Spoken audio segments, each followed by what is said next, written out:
अगर पाकिस्तान की एक विकेट गिर जाती तो जब एक टीम ने 401 रन बोर्ड पर लगा दिए तो हर कोई, हम भी, आप भी यही कह रहे थे कि ये क्या हो गया पाकिस्तान को, ये कैसी सोच है, दे पिटाई दे पिटाई दे पिटाई।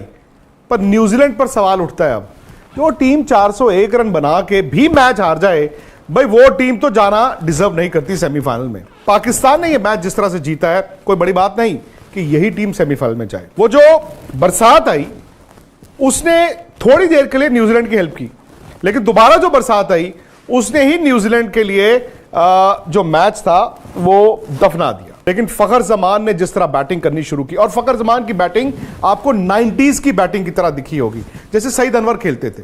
मुझे तो फखर जमान को खेलते देख ऐसा लग रहा था कि सईद अनवर ही बैटिंग कर रहे हैं, सईद अनवर ही बैटिंग कर रहे हैं। बाबर थोड़ा स्लो थे टू बिगिन विद, लेकिन एक इंटेलिजेंट नॉक थी, वो कप्तान की जिम्मेदारी वाली पारी थी। वो जानते थे कि अगर फखर जमान छक्के मार रहा है तो मुझे छक्के मार के कुछ नहीं मिलना है, मुझे सिर्फ स्ट्राइक रोटेट करनी है, भले ही मैं 4 गेंदे एक्स्ट्रा खेल लूं, क्योंकि शायद वो कॉन्फिडेंस उनको था कि फखर खेलते जाएंगे। देखो जितना मर्जी टीवी में खुश आमदीद व्यूवर्स, यहाँ पर हम अब तक पहुँचाते हैं क्रिकेट की ताज़ा तरीन और अहम खबरें। तो बराए मेहरबानी हमारे चैनल को सब्सक्राइब करें और बेल नोटिफिकेशन को ऑन करें ताकि आप हमारी नई वीडियोस सबसे पहले देख सकें। भाई पिछले साल ही हमने सुना था कुदरत का निजाम, अब कुदरत का निजाम जो है किसी डिक्शनरी में डालना पड़ेगा, जैसे बेसबॉल डाला है, क्योंकि कुदरत का निजाम ना पाकिस्तान के लिए ऐसा लग रहा है कि चल रहा है।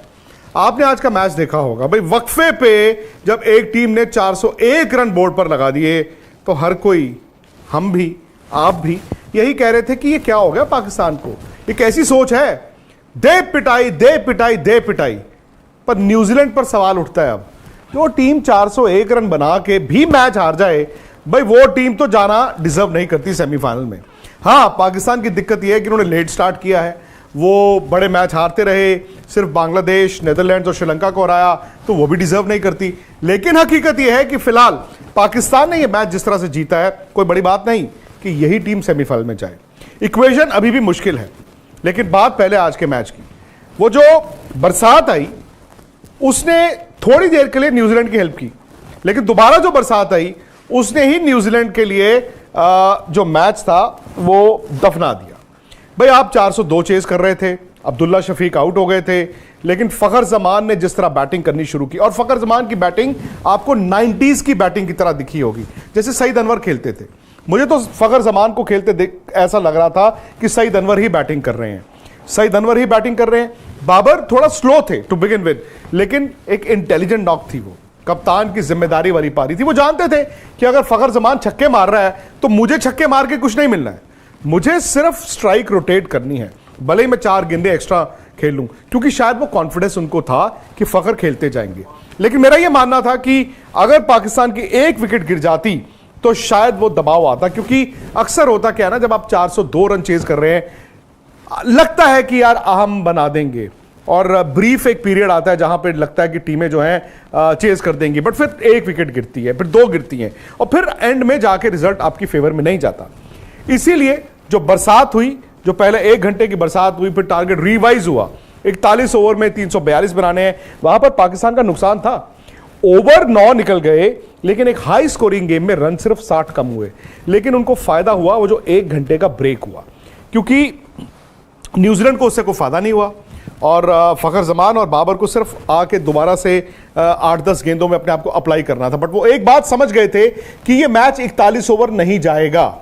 यहीं पर न्यूजीलैंड ने चूक की, क्योंकि पाकिस्तान जानता था कि भी बरसात दोबारा आएगी, हमें सिर्फ डकवर्थ लुइस में आगे रहना है और इतना मार्जिन लेके चलना है कि हम 41 ओवर नहीं सोच रहे, हम 41 ओवर में 342 नहीं सोच रहे, हमें सिर्फ डकवर्थ लुइस में 10, 15, 20 रन का जो इजाफा है वो करते रहना है।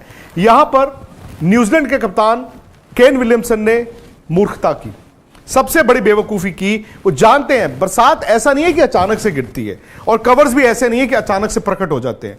आमतौर पर आप भी टीवी पे मैच देखते हैं, वो बूंदें गिरनी शुरू होती हैं, वो हल्की हल्की हल्की हल्की बूंदें गिरनी शुरू होती है, फिर कवर्स आते हैं and then they go off. और मैं जब मैच देख भी रहा था तो वो लग रहा था कि बस यार ये 5-7 ओवर की गेम है। वहां पर उन्होंने क्या किया, ईश सोडी को शेरों के सामने डाल दिया। अब ईश सोडी लेग स्पिनर हैं और उनके सामने फखर जमान। उस ओवर में आए 20 रन, 20 रन आए उस ओवर में, और पाकिस्तान जब बाहर निकला उसके बाद तो बरसात इतनी हुई कि मैच होना ही नहीं था, 21 रनों से जीता है। बात वहीं आ जाती है कि न्यूजीलैंड ने भी तो पाकिस्तान के हाथों में खेला। पाकिस्तान ने द मोमेंट न्यूजीलैंड पे दबाव बनाया, न्यूजीलैंड जो है वो क्रैक कर गया। अब न्यूजीलैंड टीम का भी देखा जाए तो भाई अभी भी लगता है कि वो सेमीफाइनल में जा सकते हैं, क्योंकि नेट रन रेट पर अगर आप नजर डालें और पॉइंट्स टैली पर नजर डालें तो भाई टेक्निकली अभी भी 3 टीमें हैं, न्यूजीलैंड, पाकिस्तान, अफगानिस्तान, ये तीनों टीमें हैं। अब अफगानिस्तान इनसे आगे है क्योंकि मैच भले ही वो 4 जीता है लेकिन खेला 7 है। आखिरी 2 मुकाबले उनके थोड़े मुश्किल टीमों से हैं। पता नहीं अफगानिस्तान करिश्मा कर सकता है कि नहीं। न्यूजीलैंड और पाकिस्तान का जो नेट रन रेट है वो थोड़ा सा बैलेंस आउट हुआ है।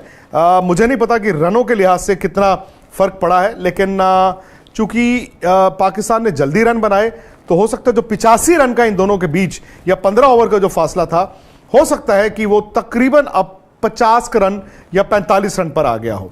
मतलब 40-45 रन का दोनों टीमों के बीच नेट रन रेट का फर्क है। अब दिक्कत यह है कि न्यूजीलैंड ने 9 तारीख को मैच अपना आखिरी खेलना है श्रीलंका के खिलाफ। अब उस मैच में भी बैंगलोर में बरसात फोरकास्ट है, और फिर पाकिस्तान ने खेलना है इंग्लैंड के साथ 11 तारीख को अपना आखिरी मुकाबला। अब फर्ज कीजिए न्यूजीलैंड और श्रीलंका के मैच में बरसात हो जाती है, वहां पर पॉइंट्स शेयर हो जाते हैं, 1 पॉइंट न्यूजीलैंड को, 1 पॉइंट श्रीलंका को। फिर पाकिस्तान को सिंपल इंग्लैंड को हराना है और वो सेमीफाइनल में आ जाएगा। लेकिन अगर न्यूजीलैंड ने श्रीलंका को अपने आखिरी मुकाबले में हरा दिया, ऑब्वियसली वो 1 रन हो या 10 रन हो या 60 रन हो, उतने से जीतेंगे। फिर पाकिस्तान पर दबाव यह होगा कि वो अपने आखिरी मैच 11 तारीख को इंग्लैंड को हराए और उसी फासले से हराए, उसी डिफरेंस से हराए, जो इम्पॉसिबल नहीं है, क्योंकि इस टीम के साथ हर कुछ इम्पॉसिबल लग रहा था। 2017 चैंपियंस ट्रॉफी उठाएं आप, 1992 वर्ल्ड कप उठाएं आप, जब लगता है ना कि ये टीम गिर चुकी है, उसी वक्त ये खड़े होने की कोशिश करते हैं। तो भाई पाकिस्तान ने क्रिकेट अच्छी खेली, खासतौर से फखर जमान ने, और शायद इस तरह की 2 इनिंगें जो उन्होंने खेली हैं वो टीम में वो जोश भी भर दी है, वो ऊर्जा भी आ गई है। बॉलिंग उनकी अभी भी जो है वो मतलब बहुत माठी है, बहुत कमजोर है। आज जो पिटाइयां हुई हैं, भले वो हारिस राउफ की हों, शाहीन अफरीदी की हों, किसी की भी हों, लेकिन फखर जमान ने आके उनकी बैटिंग को वो 4 चांद लगा दिए हैं। कभी कभी क्या होता है ना, जब आप मैच जीतते हैं बड़ा तो बॉलिंग भी सुधर जाती है।